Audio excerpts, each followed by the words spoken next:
नमस्कार बच्चों, आइए बच्चों आज हम इस वीडियो के माध्यम से एड ग्रेड अभ्यास पुस्तिका कक्षा 6 विषय सामाजिक विज्ञान, इसके अंतर्गत हम देखेंगे भूगोल की जो पाठ्य पुस्तक है उसके अंतर्गत हम यहाँ जो अध्याय दिया गया है मानचित्र, अध्याय 4 है मानचित्र।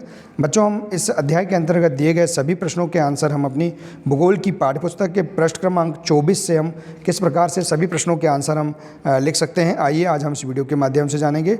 यहाँ सभी प्रश्नों के आंसर पूर्ण करने के लिए पृष्ठ क्रमांक दिए गए हैं, इनके आधार पर आप प्रश्नों के आंसर लिख सकते हैं। तो आइए देखते हैं। प्रश्न पहला है, मानचित्र किसे कहते हैं? तो देखिए इसका आंसर भूगोल की पाठ्यपुस्तक के पृष्ठ क्रमांक 24 से, मानचित्र दो शब्दों मान और चित्र से मिलकर बना है, जिसका अर्थ किसी माप या मूल्य को चित्र द्वारा प्रदर्शित करना है। मानचित्र को नक्शा भी कहा जाता है। तो इस प्रकार से आप इसका आंसर लिख सकते हैं।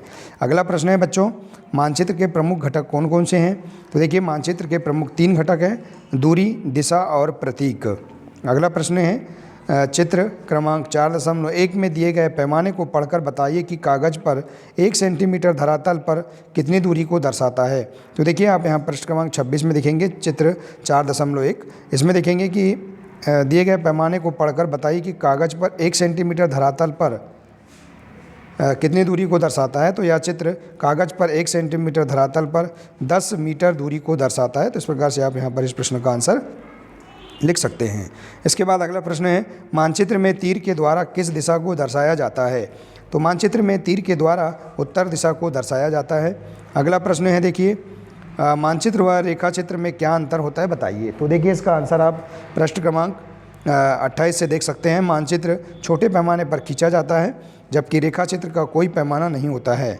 मानचित्र में बड़े क्षेत्रों जैसे गाँवों, शहरों, राज्यों और देशों आदि को दर्शाते हैं, जबकि रेखाचित्र में किसी का चित्रण किया जाता है।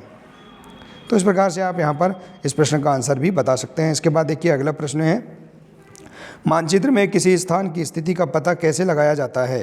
तो मानचित्र में सभी दिशाओं का सही तरीके से निर्धारण करके किसी भी स्थान की स्थिति का पता लगाया जाता है। तो इस प्रकार से आप इस प्रश्न का आंसर बता सकते हैं। इसके बाद अगला प्रश्न है, मानचित्र ग्लोब से किस प्रकार भिन्न है? तो मानचित्र के प्रमुख लाभों में से एक है कि यह पूरे या पृथ्वी के एक हिस्से का प्रतिनिधित्व करता है।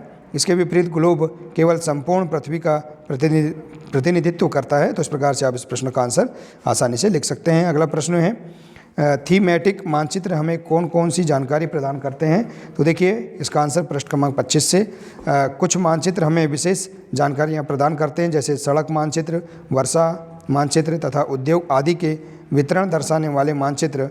इन्हीं मानचित्र को थीमेटिक मानचित्र कहते हैं। तो इस प्रकार से आप इस प्रश्न का आंसर लिख सकते हैं। आइए इसी प्रकार से देखते हैं अगला प्रश्न, हमें यह कैसे पता चलता है कि कोई मानचित्र भौतिक प्रकार का है?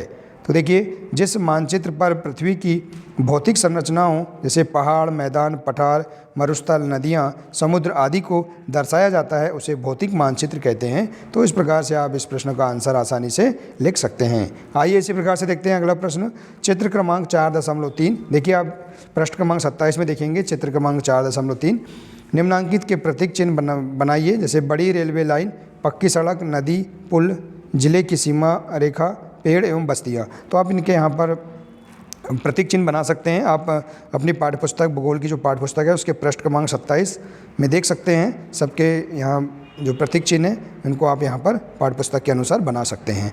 तो देखिए बच्चों, इस प्रकार से आप यहाँ पर बहुत ही सरल तरीके से इस पाठ के अंतर्गत दिए गए सभी प्रश्नों के आंसर हम अपनी भूगोल की पाठ्यपुस्तक के अनुसार बहुत ही सरल तरीके से पूर्ण कर सकते हैं। बच्चों आशा है कि आपको इस अध्याय के अंतर्गत दिए गए सभी प्रश्नों के आंसर समझ में आ गए होंगे।